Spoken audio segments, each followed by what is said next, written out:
players. The team news as follows. Bolton switched to a back five with Ivan Campo as sweeper. Kevin Nolan was suspended. Henrik Pedersen, who scored 2 at Ellen Road, led the line. For Leeds, Lee Bowyer was dropped to the bench. The Australian Paul Ocon came in and Robbie Fowler started up front with Harry Kewell. Commentary from Peter Brackley. Now Yuri Djorkaeff, off on a typically enterprising run, and going for goal too, demanding the save then from Robinson. And it has been a very bright start here by Bolton. Danny Mills. Linking well with Harry Kewell, it's still Mills, not to his left. What a goal! Danny Mills, who hasn't scored for Leeds for over a year, has come up with a thumping strike. Only one thought in his mind here, and it's a cracking goal.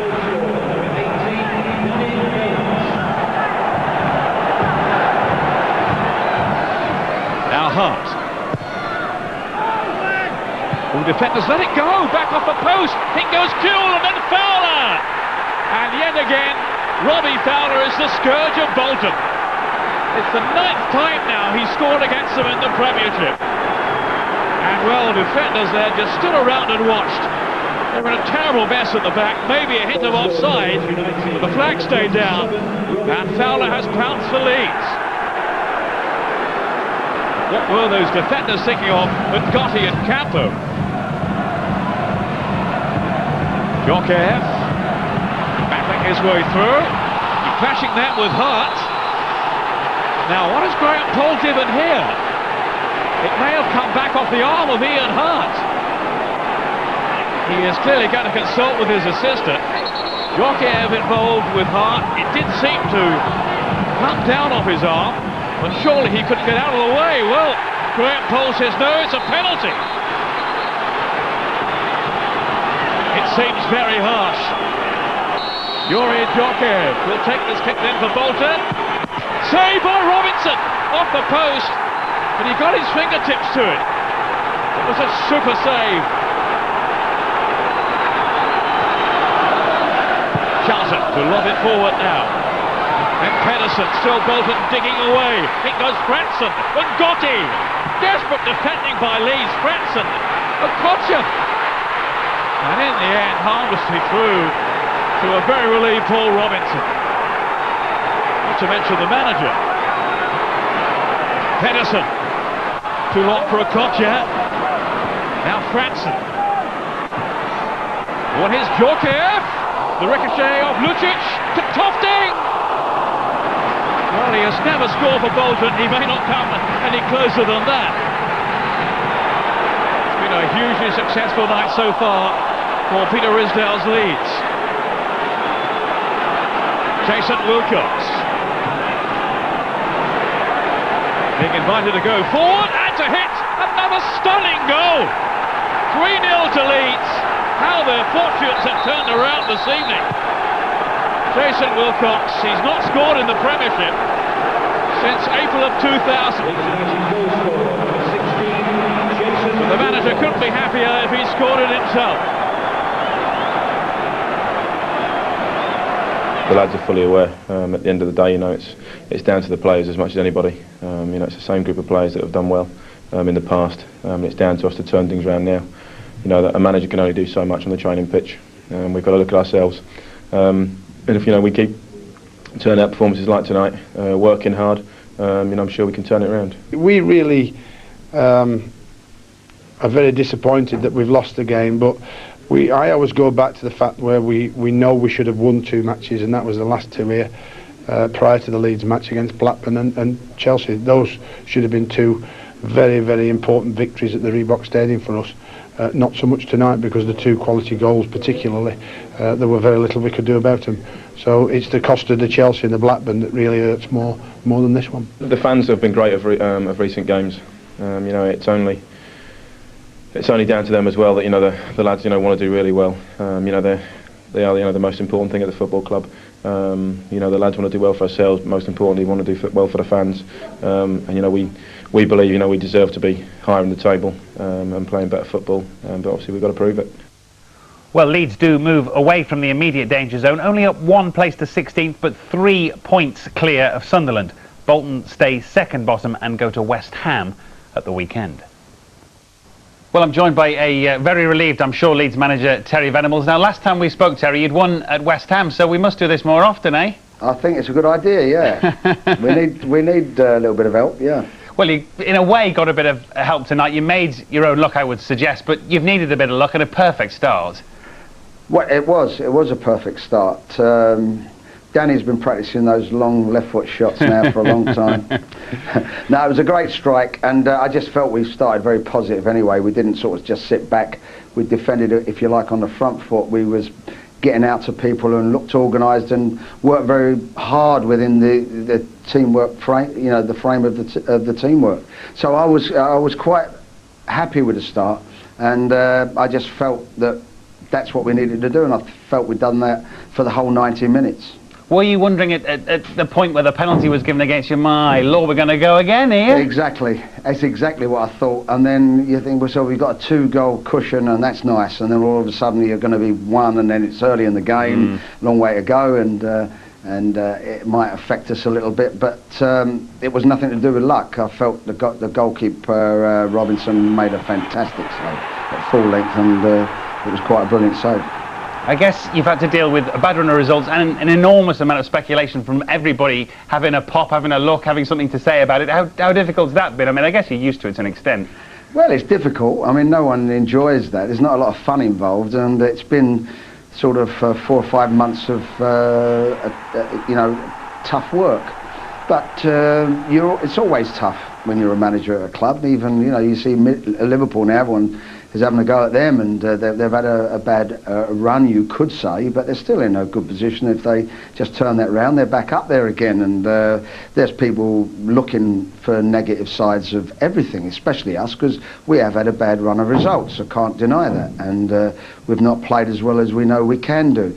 But there's lots of circumstances, I think, within the club, right from early on, that has made it more difficult. But what I've liked about it, the players that have been injured want to get out and play in the team, maybe before they're ready, and maybe that's happened on occasions, but I prefer that than people not interested in being involved. You know, so there's lots of positives. They've kept their chins up. You know, when you've had bad results by the odd goal late in the game, and you think, is it going to come? And we've said we've got to take a positive attitude, because any other road is not going to be right. And this is only one game, and it was a good game, and I don't want to demean it, but nevertheless we've got to you know, be positive. And we know when we play our game like we can, like tonight, that we can do well. Well, I'm sure you and all connected with Leeds will hope it's a corner turn. Thank you very much, Terry. Thank you.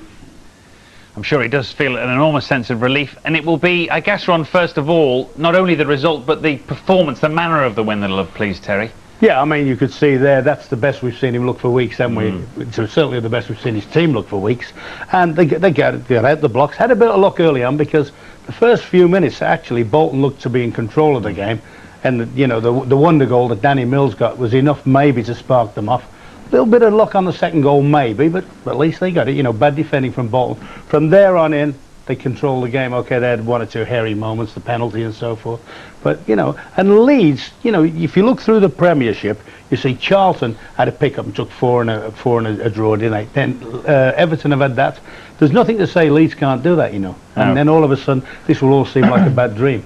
Well, indeed, it's amazing what a couple of early goals will do for you. The tide goes from one extreme almost to the other, Clive. Perfect start. Well, I think in cases like this, it's the unexpected that can turn it around. And Danny Mills, not renowned for his goal scoring, but with actually some good play here with Harry Kuehl. Lovely 1-2, and it is his swinger, but it's a fantastic strike, and it was the perfect start, as Terry said. I think they had a game plan where they were going to say resolute, solid. But he enjoyed that. He ran straight to the touchline as well, which I felt indicated a belief and a togetherness with the team. They had some good fortune here, but Sam will be absolutely disgusted with the defending. Whether there's a call, whether there's no call, only the Bolton defenders will know that, and Robbie likes them, as we all do. Well, yeah, 2 yards out with nothing in the way. It's a Clive Allen special. As Terry said, Ali, 2-0 up, with the penalty that was dubious, shall we say, and you can give Oh, it us was your very opinion dubious, on there's it. no doubt about it, and I think we're all in agreement here, it wasn't a penalty.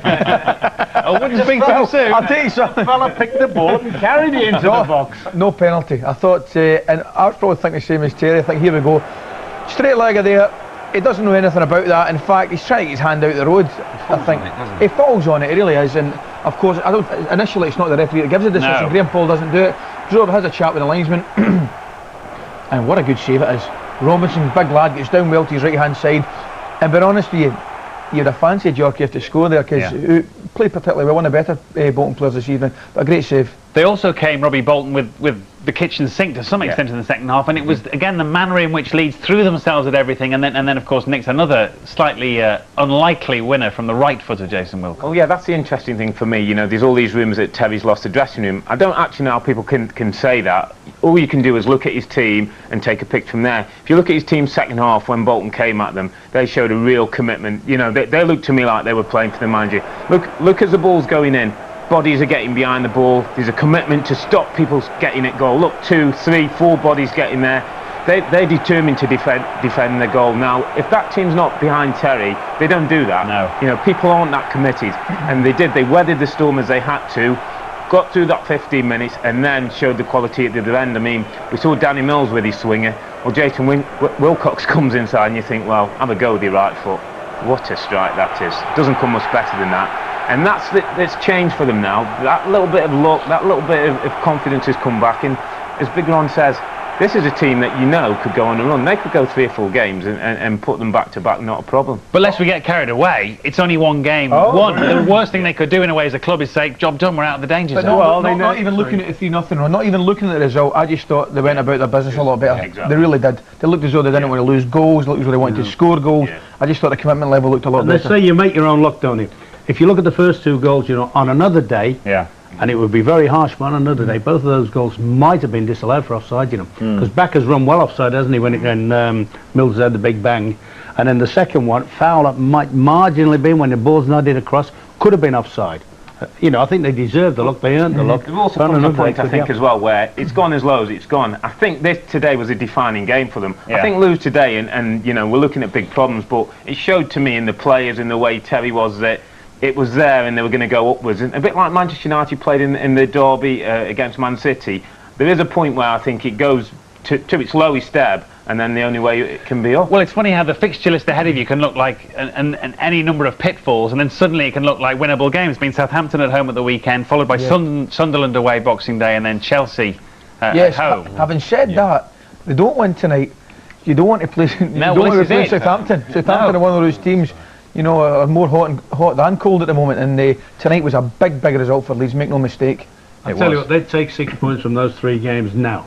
The 3 games coming up, because they are, no matter what you say in the Premiership, they are 3 very hard games. I think definitely the next step is winning at home and getting the home support behind them as well. They would have enjoyed that. The travelling support would have absolutely enjoyed tonight. But they know they've got to get it right, Ellen Road now. Southampton are one of them annoying sides, you know, Clive, aren't they? You know, they're working hard. They're on a roll. Gordon Strachan going back to Ellen Road, where there's been a lot of. I mean, he actually could have taken the job before David O'Leary, so he's very popular there. Be interesting to see what happens.